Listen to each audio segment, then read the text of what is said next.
Point commun propose un moment de partage entre designers en dialogue avec d'autres postures telles que sociologues, philosophes ou encore architectes urbanistes.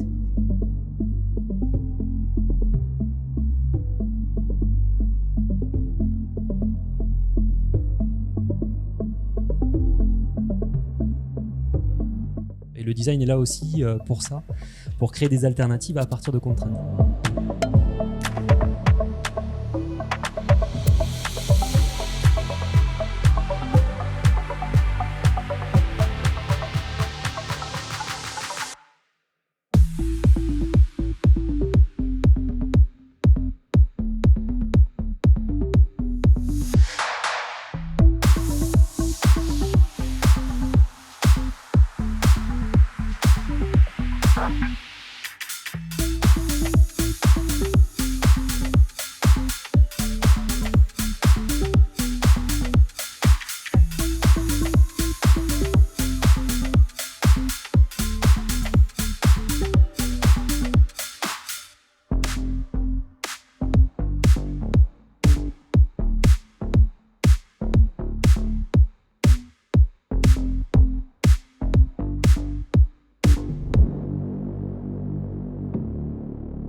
Ce terme care est en train de couvrir, il a remplacé innovation, ça y est.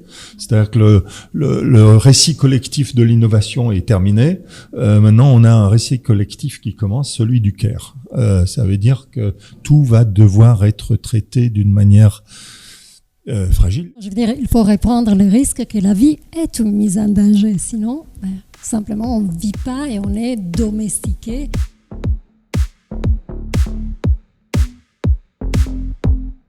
Revaloriser en fait ce parcours de soins dans lequel on est acteur, on décide de, où on est conscient de l'acte médical qu'on va devoir recevoir et on l'accepte ou on le refuse. C'est aussi une manière de responsabiliser les gens et en effet moi je pense que c'est hyper intéressant, on conçoit des espaces différemment quand on responsabilise les individus dans leur parcours, dans leurs actes. Ce sur quoi je m'interroge aussi en ce moment, c'est on parle d'action, on parle d'agir, etc. Et je pense qu'il y a une vraie différence à faire entre être acteur et être agent. On peut se tromper, et en fait c'est vraiment quand on va se tromper qu'il va se passer un truc. En fait. C'est la base de la recherche, c'est les hasards, c'est les rencontres.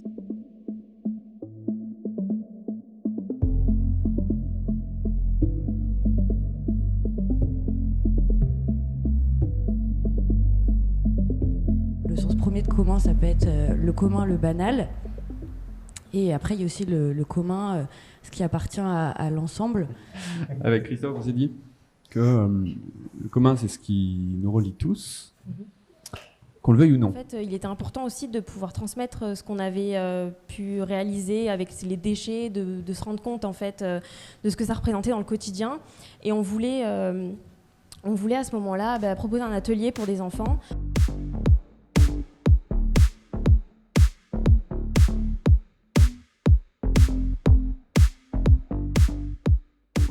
Vraiment utiliser ce marbre non pas que pour son aspect esthétique, qui aujourd'hui malheureusement peut être aussi copié par d'autres matériaux qu'on trouve dans l'architecture d'intérieur, mais vraiment de partir du principe de concevoir des objets qui n'aient de sens que d'être faits dans ce marbre-là spécifiquement.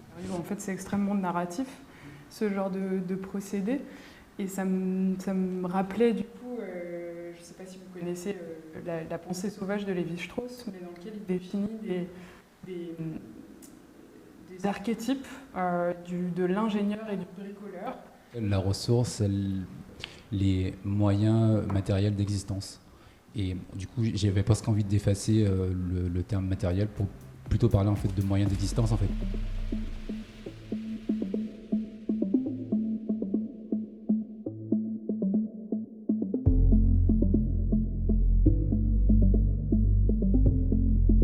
Un design des territoires, c'est un design qui se reterritorialise, c'est-à-dire qui se relocalise, qui fonctionne forcément par l'immersion et par le ménagement plutôt que par l'aménagement. Territoire, on parle je l'ai écrit là, se situer, c'est ne plus être hors sol, je vais dire ça comme ça.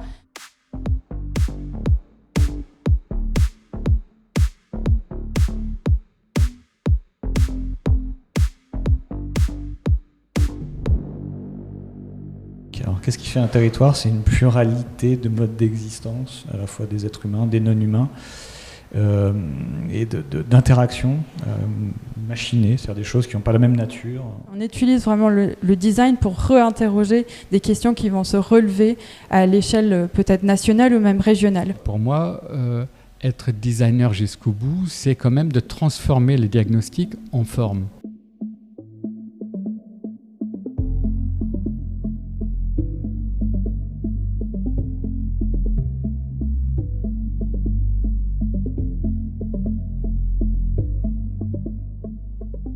Il y a une notion qu'on n'a pas évoquée qui est très, alors pour le coup, galvaudée, etc. Mais c'est la notion d'écosystème.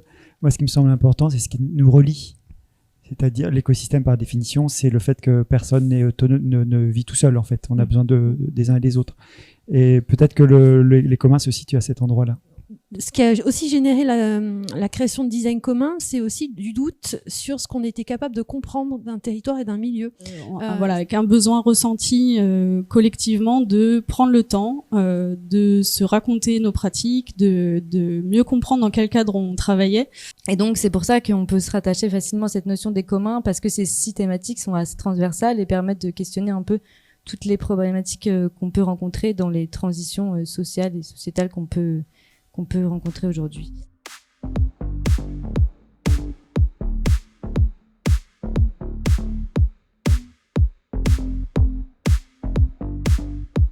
Derrière, il y a évidemment un terrain d'intervention qui est le seul terrain d'intervention possible.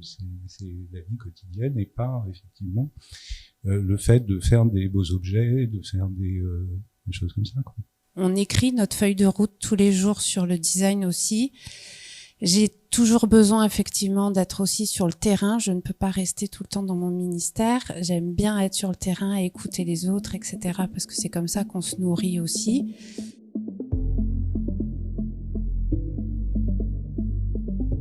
Comme vous le voyez peut-être là maintenant, mais ce n'est pas qu'une table, c'est aussi une estrade. Et donc comment, une fois qu'on est attablé, on peut aussi se lever pour prendre la parole. Juste pour essayer d'éduquer ou essayer de montrer un peu plus. Et donc voilà, par question de la hauteur, c'était ça. C'est vraiment, peut-être que quand il y a trop de hauteur, il n'y a plus d'échange. On s'entend plus, il y a un truc qui fonctionne plus. J'aime beaucoup le titre de cette exposition, débat, et qui va prendre son ampleur. Point commun, c'est vraiment le concept qui fédère l'AFD. C'est qu'est-ce que nous partageons en commun.